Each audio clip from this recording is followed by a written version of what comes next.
你知道这是什么吗？这是我10年心血。我的声音在豪宅客厅里回荡，手中握着那件价值连城的明代青花瓷花瓶。婆婆冷笑，不过是些瓶瓶罐罐，值几个钱？老公站在一旁，焦急地劝阻：够了，别闹了。我手一松，清脆的玻璃破碎声响彻全场，豪宅内瞬间寂静。那一刻，我知道一切都回不去了。大家好，开始今天的分享之前，希望你能给人间烟火点个订阅，我将会分享更多优质的内容。我叫林婉，是个高级化妆师，在行业里小有名气，10年寒窗苦读，从普通美妆师做起，一步步打拼到今天的位置。每当完成一个重要项目或获得一项大奖，我都会犒劳自己买一件限量版化妆品。这些收藏既是我的爱好，也是我职业生涯的见证。5年前，我遇见了陈俊杰，他是陈氏集团的继承人，家里做房地产起家，资产上百亿。我们相识在一次国际时尚活动上，我负责为模特做造型，他作为赞助商出席。当时他就被我的专业态度吸引，会后特意找我交谈。你工作时的样子很迷人，专注又自信。他说这话时眼神真诚，我们很快坠入爱河。俊杰欣赏我的独立和专业精神，我则被他温柔体贴的性格吸引。交往1年后，他向我求婚，我欣然接受。婚后，我搬进了陈家位于城郊的豪宅，这座3层别墅占地1000余平方，光客厅就有我原来整个公寓那么大。但房子再大，也掩盖不了我和婆婆陈夫人之间的隔阂。第一次见面，陈夫人上下打量我，勉强挤出一丝笑容。听说你是做化妆的？我是高级化妆师，专攻影视和时尚领域。哦，卖化妆品的，他轻描淡写地说，仿佛刻意贬低我的职业。俊杰在一旁赶紧解释，妈，婉婉是业内顶尖的化妆师，经常参与国际大秀和明星团队，做得再好，不也是擦脂抹粉的工作吗？婆婆笑了笑，不过能找个有工作的儿媳也不错。我强忍着不适，尝试理解她的世代差异。但随着日子一天天过去，陈夫人对我职业的轻视越发明显。每当有亲友来访，她介绍我时总是含糊其辞，从不提我的职业成就。俊杰看在眼里，却总是劝我，妈妈年纪大了，思想保守些，你多包容。为了维护家庭和平，我退让又退让。好在俊杰体贴，特意在宅邸3楼为我辟出一间化妆品收藏室，放置我的珍藏。那里成了我在这个家唯一的避风港。去年冬天的一个周五，我处理完工作室事务，疲惫地回到家中，推开收藏室的门，我立刻察觉到不对劲，架子上空了一大片。我的限量版 YSL 红管唇膏系列、Chanel 典藏香水、Dior 高定眼影盘，还有那套价值20万的 Hermes 限量彩妆系列，全都不见了踪影。林姐，怎么了？打扫的阿姨看我脸色发白，关切地问，我的化妆品有人动过？阿姨面露难色，是夫人，今天上午她来过，带走了好几个袋子。我心跳加速，呼吸变得急促。这些可不是普通的化妆品，而是我多年来珍藏的限量版精品，每一件都有特殊意义。尤其是那套 Hermes 彩妆，是我获得国际大奖后用奖金买的，市面上几乎绝迹，有人愿意出双倍价格收购，我都没舍得卖。我立刻冲下楼，在客厅找到正在品茶的婆婆。妈，我收藏室里的化妆品是您拿的吗？我极力保持冷静。婆婆慢悠悠放下茶杯。哦，那些东西啊，我送给许家千金了。我瞬间血压飙升。什么？那是我的私人收藏品，有些是绝版限量，根本买不到了。不就是些擦脸的东西吗？那么多放着也是浪费。婆婆满脸不屑。许家千金刚大学毕业，我送她点见面礼，顺便抬抬你的面子，有什么大不了？我握紧拳头，指甲陷入掌心，感觉一阵刺痛。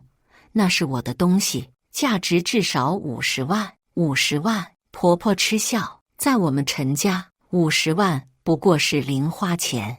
你为这点小事大惊小怪，太没见识了。我强忍着眼泪，这不是钱的问题，而是您不应该未经我同意处置我的私人物品。婆婆皱眉，语气转冷。我看你是忘了自己嫁入陈家的身份，这里的一草一木都是陈家的，你有什么资格跟我谈条件？我被这番话震惊了。原来在他眼中，我从未是这个家的一份子，而只是陈家买来的一件附属品。当晚俊杰回来后，我把事情告诉他，以为他会站在我这边。50万的东西而已，别和我妈计较。俊杰疲惫地松了松领带，况且他送给许家千金也是为你好。许家在美妆行业有投资，没准以后对你事业有帮助，可那是我的私人物品，没人有权利随意处置。我双手颤抖。俊杰皱眉，你这话说的就不对了，我们是一家人，哪有那么清楚的界限？我妈把你当自家人，才会动你的东西。自家人？我冷笑，她从没把我当自家人，她只是看不起我的职业。别胡说！俊杰语气突然严厉，我妈怎么可能看不起你？你这想法太偏激了。我不敢相信自己的耳朵。你觉得我偏激？那些化妆品每一件都有特殊意义，它们是我职业生涯的见证。你和你妈凭什么擅自处置？不过是些瓶瓶罐罐，至于这么激动吗？俊杰不耐烦地说，你该大方一点，别为这种小事伤了和气。那一晚，我们的争吵持续到深夜，最终以我独自流泪入睡告终。俊杰甚至没有道歉，只是说明天会补偿我一笔钱，让我再买新的。他永远不会明白，那些化妆品对我的意义远超金钱可以衡量的价值。婆婆送走我化妆品的事过去1周后，家里气氛依然紧张。俊杰专门给我转了100万，说是补偿，我分文未动。我们之间的裂痕已经无法用金钱弥补。这天早上，我正准备出门工作，却发现自己的车钥匙不见了，找遍全屋也不见踪影。夫人，您找什么呢？管家李叔路过问道。我的车钥匙不见了，昨晚明明放在玄关柜上的。李叔犹豫了一下，夫人昨晚把您的车借给许小姐了，说是许小姐临时有事需要用车。我难以置信，她又动我的东西，未经我同意。老夫人说，您肯定会同意的。李叔尴尬地低下头。我深吸一口气，强迫自己冷静。婆婆这是变本加厉，故意试探我的底线。第一次是化妆品，现在是我的车。如果我不反抗，下一步会是什么？这时，婆婆从楼上走下来，看到我站在玄关，漫不经心地说：“哦，你还没出门啊？我的车被您借给许家小姐了。”我直接问道：“是啊，她昨晚临时有急事，我就做主借给她了。”婆婆理直气壮：“反正你那车平时也没怎么开，闲着也是闲着，那是我的私人物品，您不应该未经我同意就处置。”婆婆冷笑：“你那辆车还不是俊杰买的？怎么住着我儿子的房子，开着我儿子的车，花着我儿子的钱，还这么多讲究？”我被他的话刺痛。我有自己的事业和收入，不是依附您儿子生活的。呵，那点小打小闹也能叫事业？婆婆不屑一顾，要不是嫁给我儿子，你能住这么大的房子，开那么贵的车？我强忍怒火，无论我嫁给谁，我的工作都是被尊重的专业领域，不是您口中的小打小闹。婆婆冷哼一声，行了，别在这摆谱了，不就一辆车吗？明天就还你。说完，她径直走向餐厅，连个正眼都没给我。我拿出手机叫了专车前往工作室，全身因愤怒而微微发抖。问题不在于一辆车，而在于婆婆根本不尊重我的个人边界和尊严。到了工作室，我强迫自己投入工作，试图忘记早上的不愉快。中午时分，助理小林告诉我有位客人找我，请进。我以为是预约的客户，推门而入的却是许曼，那个收到我化妆品的许家千金。她今天穿着时髦的连衣裙，手上提着我熟悉的 Hermes 限量款包包，居然还挂着我那辆车的钥匙。哎呀，林姐，没想到在这儿遇见你。许曼夸张地打招呼，我今天来做个妆容，听说你们这边技术不错。我强挤出一丝职业微笑。您好，许小姐。对了，婆婆让我顺路把车钥匙还你。她随手把钥匙扔在桌上。好车啊，开起来就是不一样。我注意到钥匙上沾了奶茶渍，车钥匙皮套也有明显的刮痕。许曼环顾我的工作室，这地方还挺小的吗？在市中心租金一定不便宜吧？我不动声色，谢谢关心，生意还算稳定。哦，对了，许曼突然想起什么，上次陈阿姨送我的那套彩妆，用着真不错，我朋友都羡慕死了。她得意地笑着，不过有个唇膏不太适合我的肤色，我就送人了，希望你不介意哦。我握紧拳头，指甲陷入掌心。当然，既然是送给您的，您有处置权。许曼似乎很满意我的反应，就知道林姐大方。对了，听说你这周末要参加陈家的家宴，我也受邀了呢，到时见。送走许曼后，我坐在办公室里，久久不能平静。她提到的家宴，我竟然毫不知情。这又是婆婆的一次故意刁难吗？周末早晨，我听见楼下一阵忙碌声，女佣告诉我，夫人要举办家宴，宴请几位老友和生意伙伴。我本不想参加，但俊杰几乎是央求，别让我为难。今天来的都是重要客人。家宴前，我特意精心打扮，穿上最得体的礼服，做了专业妆容。既然要参加，我就不能让陈家人看清了。晚宴6点开始，客人陆续到场。我强打精神，挽着俊杰的手臂，面带微笑招待来宾。婆婆穿着一身高定旗袍，举止优雅，看见我时露出一个假笑。这不是许家的明珠吗？婆婆热情招呼一位时尚打扮的年轻女孩，来，认识一下我儿媳，她也是做化妆的。我定睛一看，那女孩挂着香奈儿包，戴着卡地亚手镯，浓妆艳抹，看起来20出头。最令我震惊的是，她脸上的妆容竟用的是我那套 Hermes 限量彩妆。你好，我是许曼。女孩傲慢地点点头。听说你是化妆师，我最近收到一套 Hermes 彩妆，听说是绝版，你见过吗？我强忍怒火，见过，那是我的收藏。哦，许曼露出惊讶神色，随即不以为然地撇嘴，用起来也就一般，没有网上吹的那么神。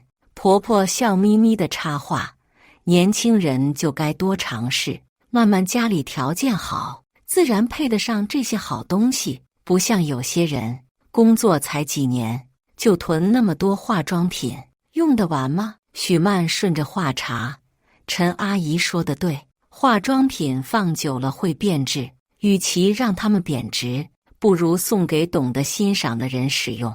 我咬紧牙关，不让自己失态。眼角余光扫到俊杰正和几位男士热络交谈，完全没注意这边的剑拔弩张。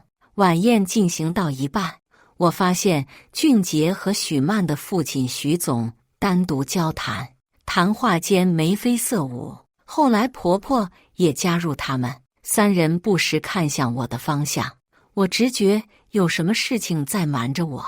餐后甜点时间，许总举杯致辞，感谢陈总今晚的盛情款待。今天我们两家不仅是老友聚会，更是为了庆祝一个好消息。陈氏集团将投资我们许氏美妆产业链，共同打造亚洲最大的化妆品生产基地。全场掌声雷动，我惊讶地看向俊杰，这么重大的合作决定，他竟然从未和我提起过。作为业内人士，我对许氏的产品质量有所了解，并不看好这次合作。许总继续道，特别感谢陈夫人的引荐和陈总的信任，作为诚意，我们许氏将邀请国际顶级设计师为新产品线设计包装，绝对是市场上最顶级的存在。婆婆满脸得意，许曼挂着胜利的微笑看向我。这一刻我终于明白，婆婆送走我的化妆品收藏不仅是轻视，更是为了讨好许家，促成这笔她策划已久的生意。俊杰看出我情绪不对，走过来低声问，你怎么了？不舒服吗？为什么不告诉我你要和许氏合作的事？我努力控制声音不颤抖，只是初步接触，还没确定。俊杰轻描淡写，再说商业决策没必要事事告诉你。我难以置信，即使这涉及到我的专业领域。你是化妆师，不是化妆品生产专家。俊杰不耐烦地说，别什么事都觉得和你有关。这句话宛如一记耳光，在俊杰眼中，我的专业意见竟然一文不值，不值得他在做决定前咨询。晚宴过程中，许曼多次炫耀她获得的礼物，婆婆则一脸骄傲，不时向亲友暗示这是她慷慨的象征。每一句话都像刀子般刺痛我的自尊。你们聊，我去趟洗手间。我找借口离开餐桌，无法再忍受那虚伪的氛围。走廊尽头的洗手间里，我掬了几捧冷水拍在脸上，试图平复情绪。镜中的自己眼圈泛红，一脸疲惫。我究竟做错了什么，要遭受这种羞辱？深呼吸后，我决定先回房间冷静一下。穿过幽暗的走廊时，我听到一个房间里传出婆婆和许总的声音。合同的事不用担心，我儿子会签的。婆婆自信满满，但是听说林小姐在业内颇有名气，万一她从专业角度提出反对，许总有些担忧。婆婆不屑地笑了，她算什么？一个靠脸吃饭的化妆师而已，在我们陈家，她说了不算。许总笑道，陈夫人果然手段高明，那套化妆品收藏确实是个好礼物，我女儿爱不释手。小意思，婆婆得意地说，区区50万买通你们父女俩，换来这上亿的合作，值了。我站在门外，全身发冷。原来我珍视的收藏品，在他眼中只是收买生意伙伴的筹码。更可悲的是，我的丈夫对此竟然全然附和。我转身想离开，却看见走廊尽头的俊杰，他就站在那里，很显然也听到了刚才的对话。我们四目相对，他的眼中闪过一丝愧疚，但很快被冷漠取代。回去吧，别在这里偷听。他低声说，仿佛我做了什么见不得人的事。你早就知道一切，对吗？我直视他的眼睛。俊杰避开我的目光。商场如战场，有些手段是必要的，即使牺牲的是我的心血，不过是些化妆品。他不耐烦地说，我都补偿你钱了，你还想怎样？我摇摇头，心如死灰。我想错了，我以为我嫁的是爱我、尊重我的男人，没想到只是另一个看不起我职业、不尊重我个人边界的陈家人。俊杰脸色变了，你太偏激了。我们做的一切都是为了家族利益，那我的利益呢？我的尊严呢？我反问。他无言以对，只是冷冷地说：回房间去，别在客人面前失态。我木然地回到餐厅，强打精神陪客人们闲聊。期间，许曼多次用我的化妆品在众人面前炫耀，甚至当众表示要把其中几件转送朋友。婆婆则一脸得意，不时向我投来胜利的目光。晚宴结束后，俊杰和几位商界朋友去了书房继续商谈，婆婆则带领女宾们参观她的收藏室。出于礼貌，我也跟了过去。这是我珍藏的古董首饰，都是清代的。婆婆向众人展示她的收藏，这些可都是真品，一件价值连城。许曼捧场道：陈阿姨真有眼光，这些藏品比博物馆的还精致。婆婆得意洋洋，那是自然，我陈家祖上就有收藏传统，对珍品的鉴赏能力那是刻在骨子里的。说着，她意有所指地看了我一眼，不像有些人只懂收集些量产的现代工业品，格调实在不够。在场女宾纷纷附和，暗含讽刺地看向我，我强忍屈辱，没有反驳。参观完首饰，婆婆带领大家来到隔壁的瓷器展示室，这是她的骄傲所在。据说收藏了多件价值连城的古董瓷器，这尊青花瓷花瓶是镇宅之宝，明代永乐年间的珍品。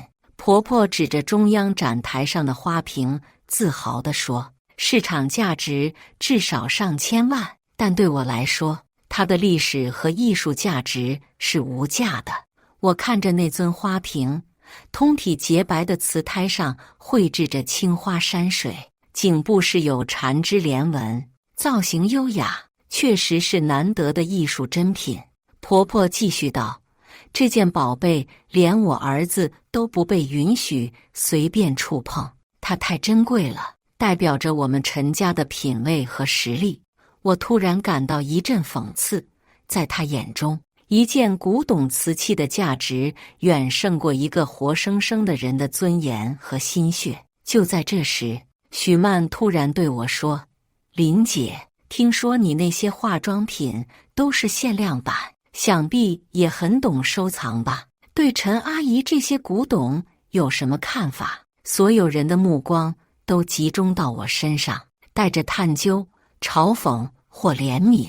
婆婆挑了挑眉，等着看我出丑。我深吸一口气，每个人有不同的收藏偏好。陈夫人偏爱古董，我喜欢现代设计。无论是1000年前的瓷器，还是当代的艺术品，只要收藏者珍视，它们就有价值。说得好！一位年长的女宾鼓掌。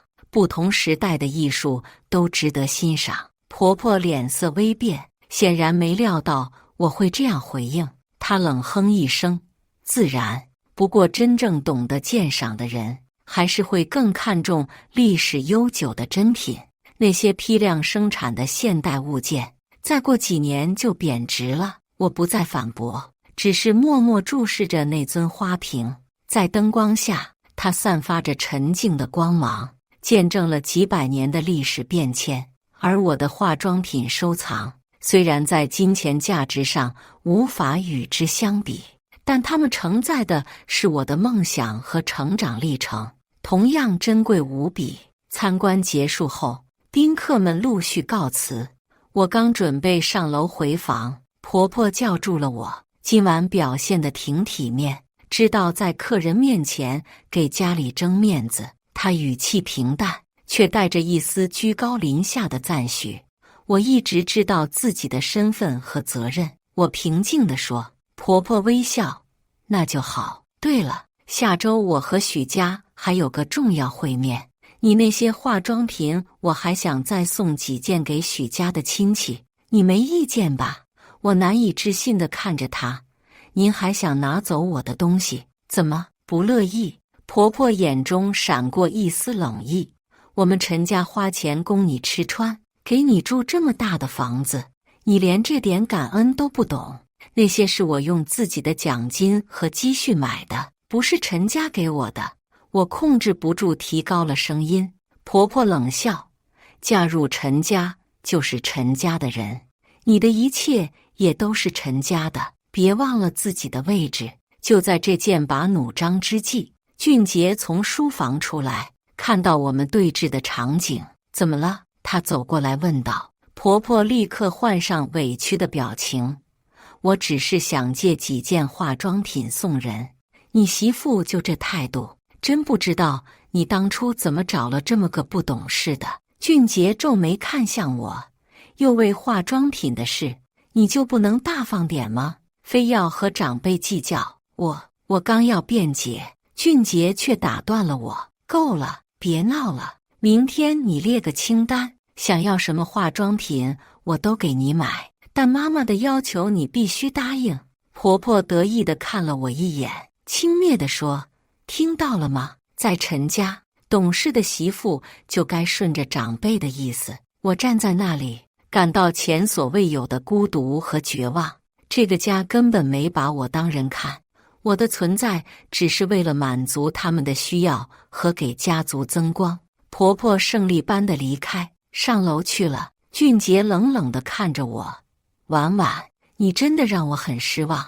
我本以为你嫁入陈家后能适应这里的规矩，可你一直在抗拒。什么规矩？牺牲我的尊严和边界，任由你们处置我的个人物品。我反问道，在这个家族里，个人利益永远服从家族整体利益，我以为你能明白。俊杰语气硬了下来，我妈擅自处理你的东西是有些过分，但你非要揪着不放，让大家都难堪。我摇摇头，你永远不会理解，那些不仅仅是物品，而是我努力和成就的见证。如果你真的尊重我，就该理解这一点。俊杰摆摆手，行了，今天已经够闹的了，早点休息吧。说完，他转身离开，连一个拥抱或安慰都没有。我独自站在楼梯口，泪水在眼眶打转。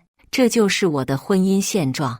为了家族和谐，我的感受可以被轻易忽视；为了商业利益，我的职业尊严可以被随意践踏。回到房间，我辗转难眠，想起这几个月来的种种不公。婆婆随意进出我的衣帽间，把我的设计师包借给亲友。管家未经我同意就让人进入我的工作室打扫，连我放在冰箱里标记名字的食物都会被佣人随意拿走，说是夫人授意。这一切的根源不在于这些物品本身，而是这个家庭根本不尊重我的边界和存在。我的婚姻在不知不觉中已经沦为了一场困兽之斗。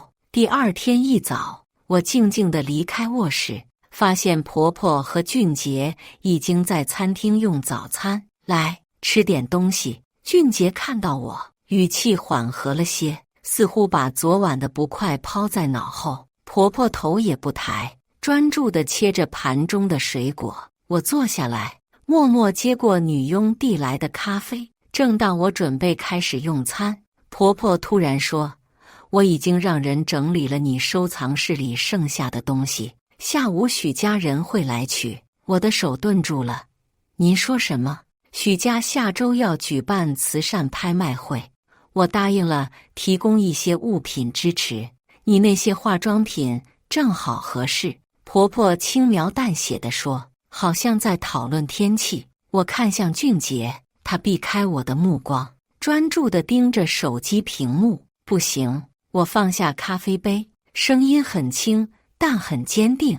那些是我的私人物品，不是拍卖品。婆婆挑眉，怎么还来这一套？妈，婉婉的收藏确实很珍贵，也许我们可以捐些别的东西。俊杰终于开口，但语气软弱。婆婆冷笑：儿子，做生意就要懂得付出。许家这次慈善拍卖会很多业内大佬参加，对我们即将启动的合作大有好处。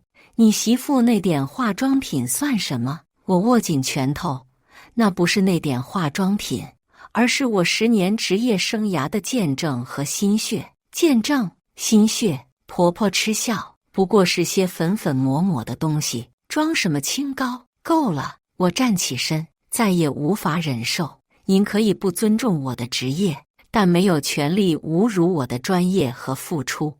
你竟敢这样和我说话！婆婆拍案而起：俊杰，你管不管？俊杰面色难看：婉婉，你怎么能这样和妈说话？我不敢相信自己的耳巴。所以在你眼里，她可以随意侮辱我，而我连反驳的权利都没有。你……俊杰语塞，却又不愿站在我这边。我看着眼前这对母子，突然感到一阵悲哀。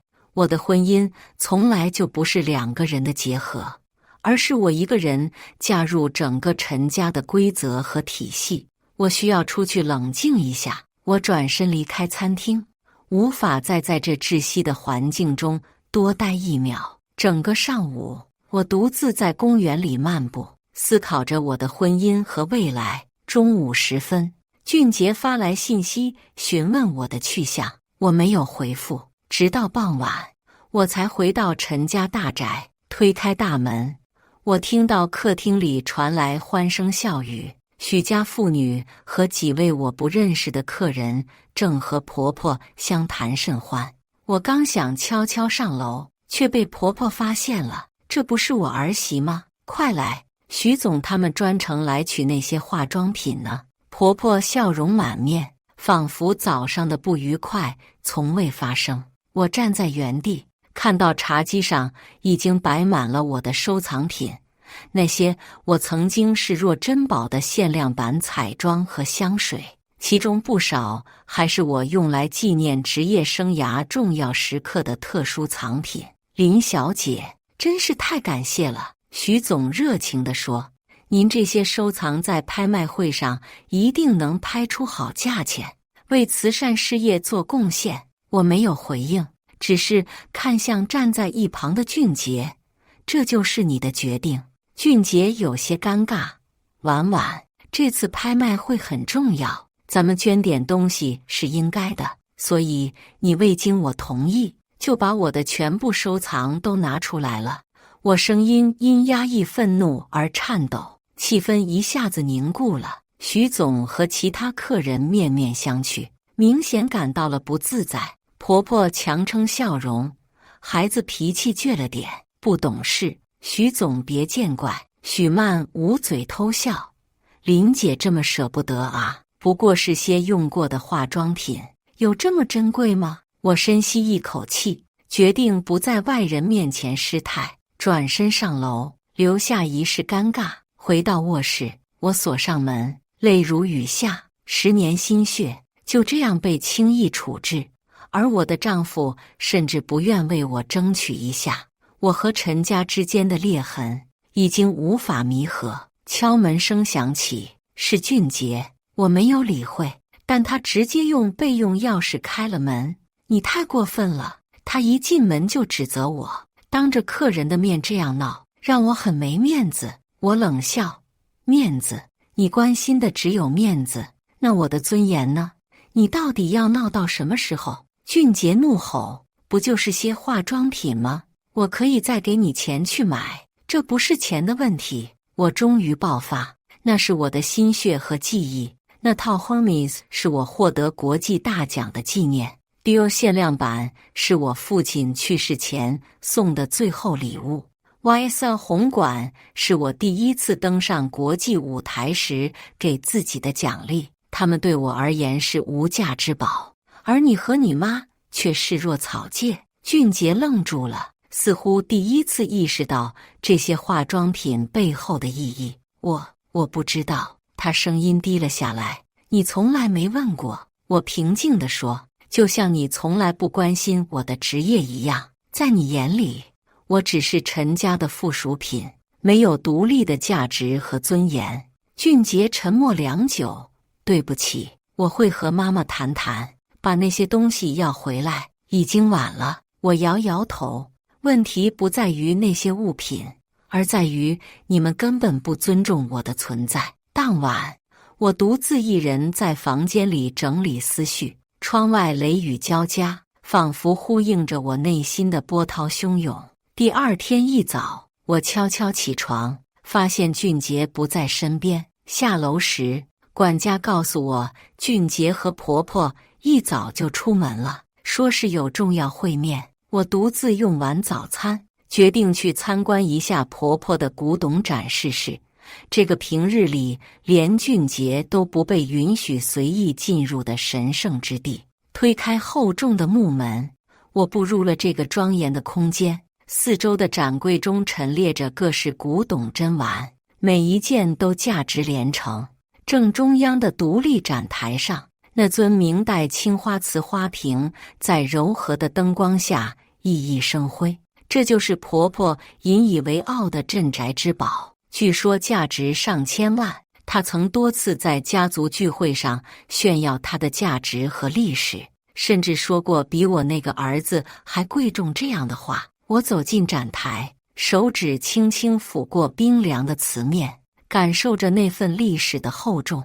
花瓶侧面绘制着青山绿水，飞鸟翔集，笔触细腻入微。思绪飘忽间，我想起婆婆对我那不值一提的化妆品收藏的态度。在她眼中，我的心血和记忆不值一提，而这个冰冷的瓷器却价值连城。大方，这个词回荡在我脑海中。俊杰让我大方，婆婆教育许曼要大方，那么我是否也该大方地回应他们的慷慨？突然，门外传来脚步声和谈笑声，似乎是婆婆和客人回来了，正向这边移动。我的手指不自觉地收紧，握住了花瓶细长的颈部。一个大胆的念头在心中成型，我眼神渐渐坚定。我站在展示室中央，手握那价值连城的明代青花瓷。门外脚步声越来越近，有人正在谈论婆婆的古董收藏。听声音，婆婆正带领宾客前来参观。此刻，我脑海中闪过这段时间的种种屈辱，被送走的心爱收藏品，婆婆的居高临下，俊杰的息事宁人，许曼的轻蔑眼神。花瓶在我手中传来冰凉触感，就像婆婆对我的态度。此时此刻，我必须做出选择，是继续忍让，还是用同样的方式回应他们的大方。门把手转动的声音响起，时间仿佛在这一刻凝固。婉婉，你在这里做什么？婆婆推门而入，身后跟着许曼和几位宾客。她的笑容在看到我手中的花瓶时瞬间僵住。放下它，那是价值连城的古董。婆婆厉声喝道，脸色瞬间苍白。我平静地看着她，这不就是个瓶子吗？值几个钱？你知道自己在说什么吗？那是明代永乐年间的珍品，快放下！婆婆朝我迈了一步，声音颤抖。客人们惊愕地看着这一幕，窃窃私语。许曼眼中闪过一丝幸灾乐祸。这时，俊杰从人群后挤进来，怎么回事？婉婉，你干什么？我看向自己的丈夫，他眼中全是惊慌和责备，没有一丝理解和支持。我只是想大方一点，我轻声说，就像你们教我的那样。婆婆急了，别胡闹，那花瓶价值上千万。哦，我挑眉，我的化妆品收藏价值50万，在你眼里不过是瓶瓶罐罐，现在这个瓶子就金贵了。俊杰面色难看，别闹了，快把花瓶放回去。闹？我冷笑，我10年心血被你妈随手送人，你让我大方，现在我想大方一次，你们却说我在闹。婆婆厉声喝道，那些擦脸的东西能和百年古董相提并论。你说的对，它们不能相提并论。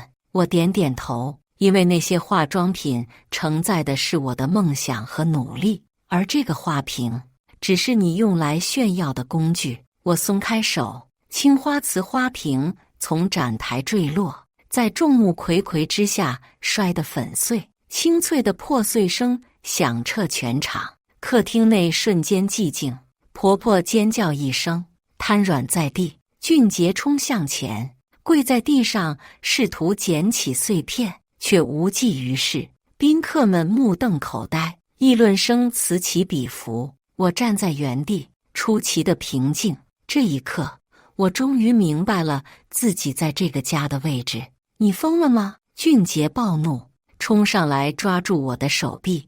那是价值连城的古董，那我的心血就一文不值吗？我平静反问。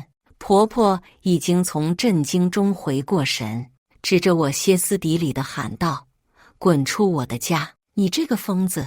俊杰松开我，转身安抚母亲：“妈，您别激动，我会处理的。”客人们识趣的告辞。很快，偌大的展示室只剩下我们三人，空气中弥漫着剑拔弩张的火药味。俊杰，你必须给我一个交代。婆婆拍着胸口喘气，要么他滚，要么我滚。俊杰转向我，眼神复杂。为什么要这么做？你知道这花瓶对我母亲的意义吗？那你知道那些化妆品对我的意义吗？我反问。那不一样，哪里不一样？我冷静地追问。因为我的东西在你眼里不值钱，因为我的职业在你心里不够体面，还是因为在这个家，我的感受从来都不重要？俊杰语塞，无言以对。你以为我不知道吗？我继续说。从我嫁入陈家那天起，你母亲就没把我放在眼里。她在亲友面前从不提我的职业成就，总是强调你家多有钱。她故意在我生日宴上安排牛排，明知我不吃牛肉。她把我亲手制作的装饰品说成寒酸，换成她的名贵摆件。她甚至对我们何时要孩子指手画脚。婆婆冷笑，说的好像你多了不起似的，不过是个靠脸吃饭的化妆师。嫁入我陈家是你8辈子修来的福气。妈！俊杰厉声喝止，但为时已晚。看吧，这就是他真实的想法。我苦笑，在他眼里，我永远配不上你们陈家。俊杰揉着太阳穴，我们明天再谈，今晚各自冷静。我摇摇头，不需要了。其实砸那个花瓶，我只是想看看在你心里到底什么更重要。俊杰叹了口气，婉婉，我当然在乎你，但你也要理解我的难处。我全都明白了。我转身离开，你永远站不到我这边。当晚，我收拾行李搬出陈家，住进了市区的公寓。俊杰没有挽留，只是给我转了一笔钱，算作生活费。我们的婚姻似乎走到了尽头。离开陈家1周后，我收到了闺蜜小芳的来电。婉婉，你还好吗？最近圈子里都在传你的事。什么事？说你因为嫉妒婆婆的收藏，故意砸了她的镇宅之宝，被赶出家门。小芳犹豫着说，许曼在社交媒体上暗示这件事，还说你精神不稳定。我冷笑，果然，有钱人的话语权就是不一样。到底怎么回事？我认识你这么多年，知道你不是那种人。我深吸一口气，将事情始末告诉了小芳。太过分了！小芳愤愤不平。你那套 Hermes 彩妆是去年巴黎拿下国际大奖后买的，意义重大。还有那套 YSL 红管，是你第一次独立操刀明星造型的纪念品。他们永远不会明白。我轻声说。通话结束后，我躺在床上，回想婚姻中的点点滴滴。其实早有迹象表明婆婆对我的不喜，只是我一直选择忽视。婚后第3个月，我获得亚洲时尚大奖提名，婆婆却在家宴上说，化妆这行没什么技术含量，会画就行。去年春节，我精心准备了一套护肤品送给婆婆，她当面笑纳，转身就丢进了储物间。管家悄悄告诉我，夫人认为这些便宜货配不上她的身份。更讽刺的是，俊杰明知这一切，却从未真正为我出头。他总是选择息事宁人，要我体谅母亲的老观念。手机响起，是俊杰发来的信息：妈妈病了，医生说是受了惊吓和刺激，我会处理好你砸花瓶的善后，但希望你能向她道歉。我没有回复，关掉了手机。第2天，公寓门铃响起，开门见到俊杰憔悴的面容，我有些意外。我们谈谈，他说。我让他进门，却保持距离。有什么好谈的？花瓶的账还没算完。俊杰摇头，我不是为花瓶来的，我是来道歉的。看到我惊讶的表情，他继续说，你走后，我一直在反思，你确实受了委屈，妈妈对你的要求太苛刻，而我没有保护好你。为什么现在才意识到？俊杰坐下，神情复杂。因为我查了那些化妆品的来历，你的助理告诉我，那套 Hermes 彩妆是你拿下国际大奖的见证， YSL 红馆是你第1次登上国际舞台的纪念，还有那套 Dior 眼影是你父亲去世前送的最后一份礼物。我的眼泪不受控制地流下，那些不仅仅是化妆品，更是我人生重要时刻的见证。婉婉，对不起。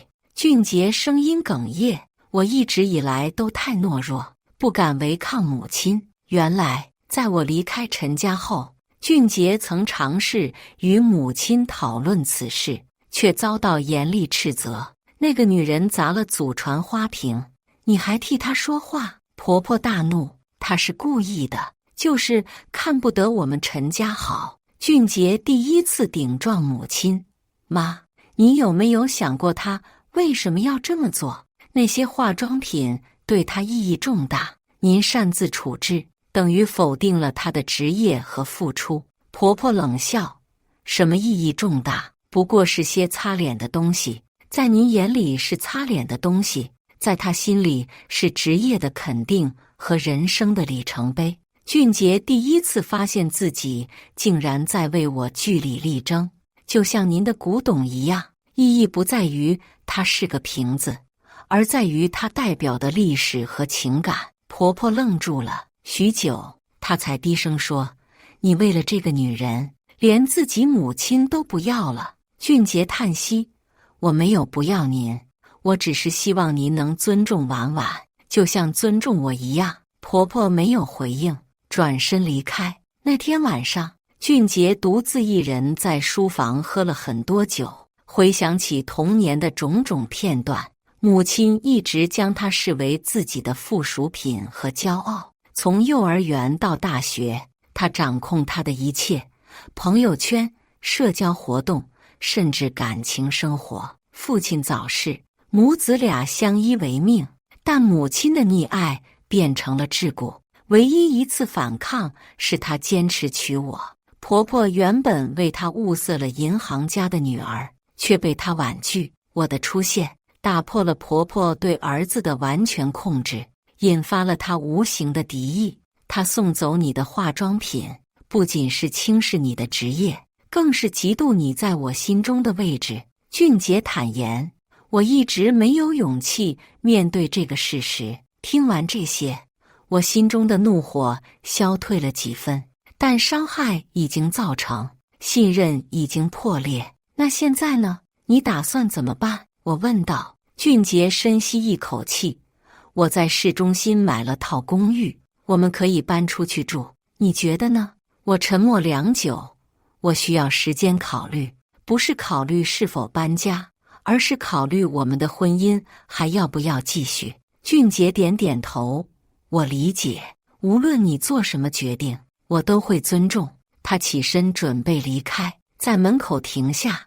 对了，我联系了许家，他们同意归还那些化妆品，虽然已经拆封使用了一些，但大部分还在。谢谢，我轻声说。俊杰离开后，我坐在窗前发呆。砸碎那个花瓶是错误的，但它确实打破了长久以来的表面平静，揭露了家庭中隐藏的问题。3个月后，我和俊杰搬进了新公寓，开始尝试重建我们的关系。这段时间，他变了很多，开始真正尊重我的职业，不再对婆婆唯命是从，也学着设定健康的家庭边界。婆婆呢？她在失去儿子陪伴的日子里，也经历了自我反思。起初，她拒绝与我见面，但在俊杰的坚持下，我们有了一次短暂的会面。我不会为我的行为道歉，我开门见山。婆婆神色复杂，我知道，我也不准备道歉。尴尬的沉默后，婆婆缓缓开口，但我承认，我对你职业的评价有失公允。这已经是他能做出的最大让步了。临走时，他递给我一个精致的盒子，打开一看，里面是一只古董胭脂盒，造型典雅，雕工精美，清代的。婆婆简短地说：“女人爱美，古来如此。你既然喜欢这行，或许会感兴趣。”我没有推辞，接受了这个和解的信号。虽然伤痕不会轻易愈合，但至少我们都在尝试。1年后的今天，我的化妆工作室已小有名气。俊杰全力支持我的事业，不再被母亲的期望所束缚。我们在职业和家庭中找到了新的平衡。婆婆依然住在那座豪宅里，但不再干涉我们的生活。每月家庭聚餐时，她会询问我的工作，虽然仍带着些许距离，但态度已然软化。那个被砸碎的花瓶，据说是家族复制品，真品早在10年前就被送进了博物馆。这个秘密婆婆守了一辈子，直到最近才告诉俊杰。或许每个家庭都有自己的秘密和骄傲，而真正的和解需要的不仅是时间，还有互相的理解与尊重。我时常回想那个打碎花瓶的瞬间，那不仅仅是愤怒的发泄，更是一次自我的解放。有时候，关系的重建必须先经历彻底的崩塌，就像凤凰涅槃，必先经历烈火。最近，我收到了一个特别的邀请，为国际时尚杂志担任首席造型师。这本是我多年的梦想。出乎意料的是，婆婆送来了一套她珍藏的老上海风格首饰，说适合拍摄东方元素专题，不要辜负自己的天赋。她罕见地给了我一个鼓励，既然选择了这条路，就走得漂亮些。俊杰告诉我，母亲私下承认，她曾经羡慕我的独立和才华。在她那个年代，女性很少有机会追求自己的事业和梦想。她对我的苛刻，有一部分源于对自由人生的羡慕和嫉妒。每个家庭都有其独特的相处模式和成长轨迹。我们的家庭危机最终促使每个人审视自己的行为和态度，从中成长。俊杰学会了在母亲和妻子之间寻找平衡，婆婆学会了尊重他人的边界，而我则学会了在坚持自我的同时保持宽容。那些失而复得的化妆品，我把它们重新陈列在工作室的展示柜中。它们不再仅仅是我个人成就的象征，更成为了我人生转折的见证。每当我看到它们，都会想起那段艰难却宝贵的经历。回首这段豪门婚姻的风波，我明白了一个道理：真正的家人不是靠婚姻证书或血缘关系定义的，而是那些尊重你、理解你、支持你成长的人。家庭的和谐需要每个成员共同努力，相互包容，而不是单方面的妥协和忍让。50万的化妆品和1000万的古董花瓶，在金钱价值上或许不可同日而语，但在情感价值上却可能同等重要。学会尊重彼此珍视的事物，是家庭和睦的第一步。如今，我和俊杰偶尔会回陈家老宅吃饭，餐桌上不再是剑拔弩张，而是各自保持着恰到好处的距离和尊重。婆婆依然高傲，但已不再随意干涉我们的决定。俊杰不再唯唯诺诺，学会了在母亲面前坚持自己的立场，而我也不再把每一句话都视为挑衅，学会了更加包容和理解。这个家庭经历了一场风暴，却因此变得更加坚固。那个被砸碎的花瓶，最终换来了3个人的成长和一段更健康的关系。有时候，生活就像那些精致的化妆品和古董花瓶，表面看起来光鲜亮丽，内里却蕴含着复杂的情感和价值。学会欣赏彼此的不同，尊重各自的边界，或许才是家庭和谐的真谛。日子平静地流淌着，我和俊杰在这场风波后反而更加亲密。他告诉我，正是那个被砸碎的花瓶让他醒悟，任何物品，无论多么珍贵，都比不上人与人之间真挚的感情和尊重。在我们新家的客厅里，摆放着一幅装裱精美的字画，上面写着“物随人心贵”。这是我们共同的人生领悟，也是这段经历留给我们最宝贵的礼物。以上就是今天分享的故事，大家有什么想说的、想吐槽的，欢迎在下方评论交流。也更希望能给人间烟火点个订阅，我将会分享更多优质的故事内容。